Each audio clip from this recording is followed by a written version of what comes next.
China আমার মনে হয় না এর মধ্যে বেশি ইনভলভড এই জিনিসে। ইউনুস গভর্নমেন্ট চাচ্ছে যে আমরা চায়নাকে খুশি করি এই বলে কি আমরা তোমাদের হেল্প করতে পারবো এই চিকেন নেকটাকে কাট অফ করতে।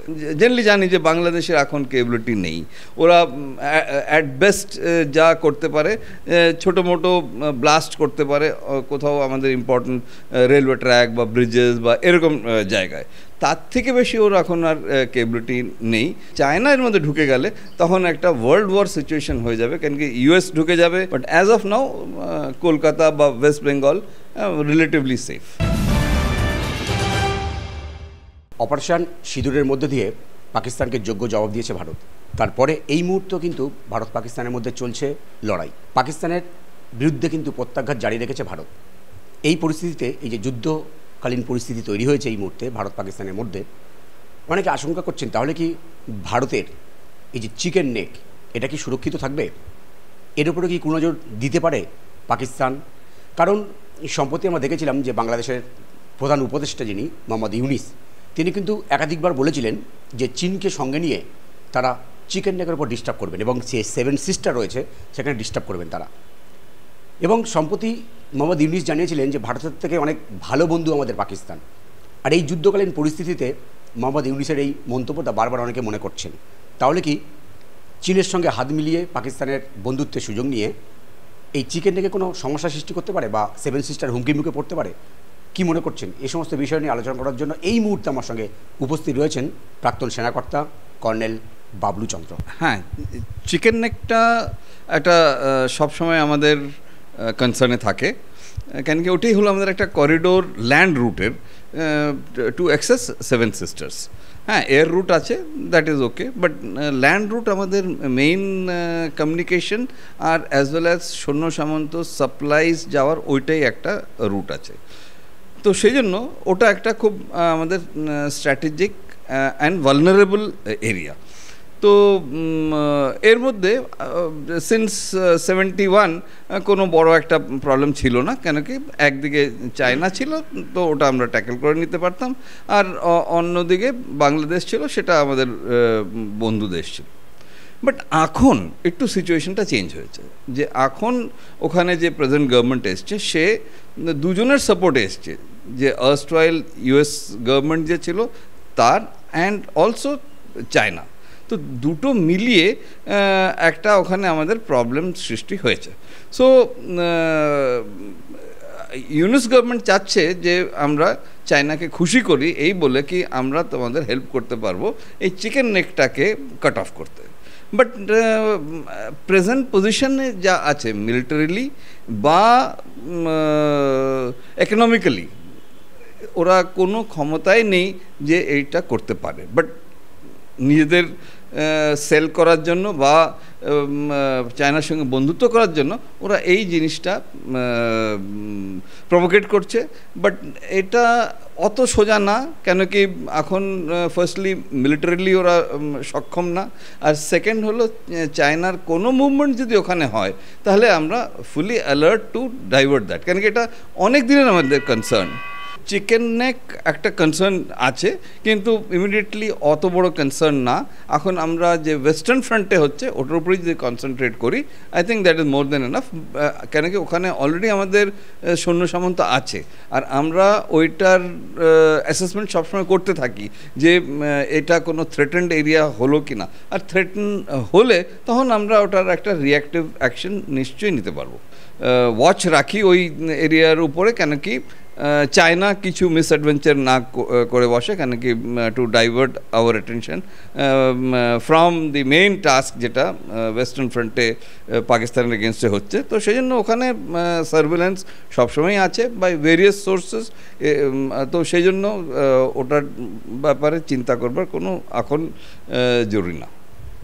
ইতিমধ্যে মক ডিল চলছে সারা ভারত জুড়ে বিভিন্ন জেলা এবং কলকাতা তার মধ্যে, এবং সেই সঙ্গে উত্তরবঙ্গে কয়েকটি জেলায়ও সেই মক ডিল চলছে।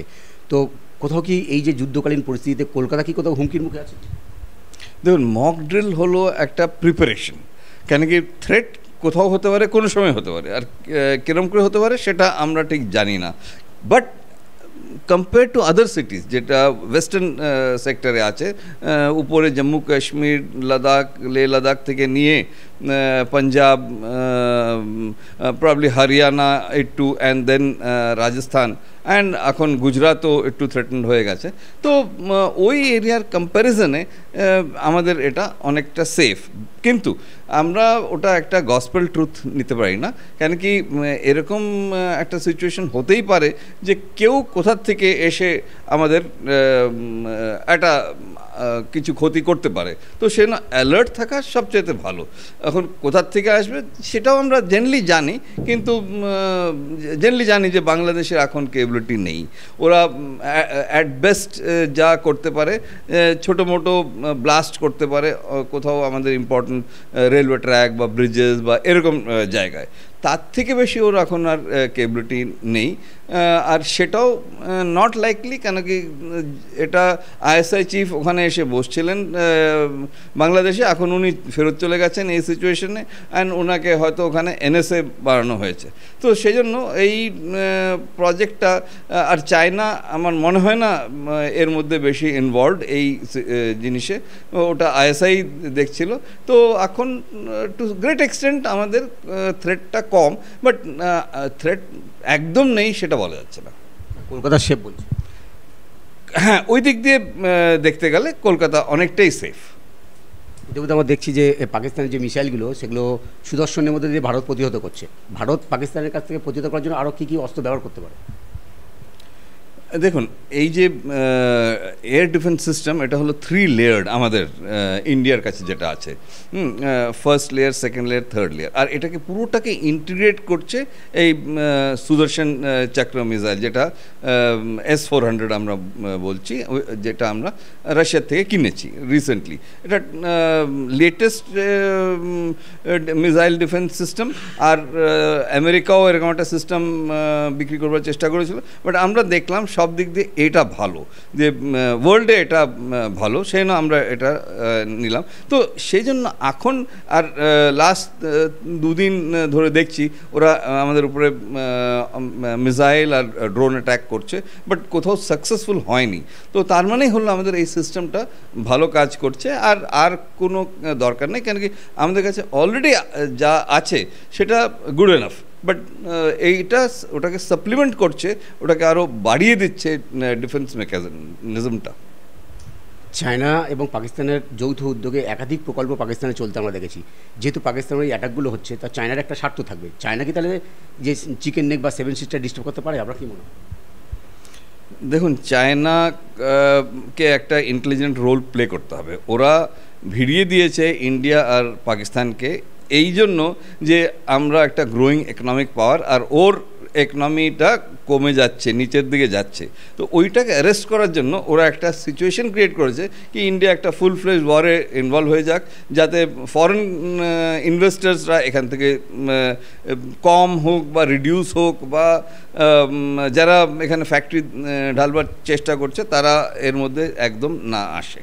সো ওই রকম একটা সিচুয়েশন। কিন্তু আমরা যদি দেখি আমাদের share market compare to Pakistani share market অনেক ডিফারেন্স, ওদের ওখানে অনেক ফল হয়ে গেছে, বাট আমাদের এখানে একটা ফল আছে, আমি বলবো না যে রাইজ হচ্ছে, বা একটা ফল আছে, but that is very nominal, সেটা ডে টু ডে এখানে হয়েই থাকে। তো মানে ইনভেস্টার্সদের যে কনফিডেন্স ইন্ডিয়ার উপরে এখনও আছে, তো ওই দিক দিয়ে দেখতে গেলে চায়না হয়তো নিজের এইমটা অ্যাচিভ করতে পারেনি। আর মিলিটারিলি কোনো কিছু করতে চাইবে কি না, সে করতে চাইবে না, কেন কি চায়না এর মধ্যে ঢুকে গেলে তখন একটা ওয়ার্ল্ড ওয়ার সিচুয়েশন হয়ে যাবে, কেন কি ইউএস ঢুকে যাবে, রাশিয়ান ইকুইপমেন্ট আমরা অলরেডি ইউজ করছি। তো সেজন্য ওই সিচুয়েশনটা চায়না আনতে দেবে না।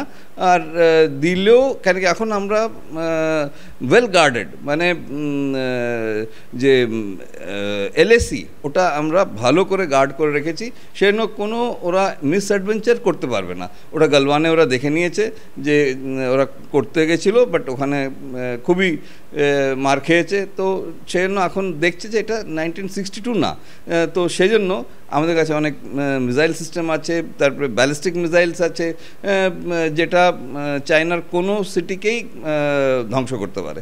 তো ওই সিচুয়েশনে ওরা চাইবে না যে কোনো একটা এখানে মিসঅ্যাডভেঞ্চার করুক।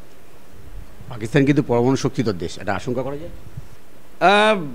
এখন সেটা একটা বড় কোশ্চেন মার্ক, কিন্তু আমার যে মনে হয় সেটা করবে না, কেন ওটা করলে ওরা ধ্বংস হয়ে যাবে। আর মানে সব পুরো দুনিয়াই তাহলে একটা ইনভলভ হয়ে যাবে এই জিনিসের মধ্যে।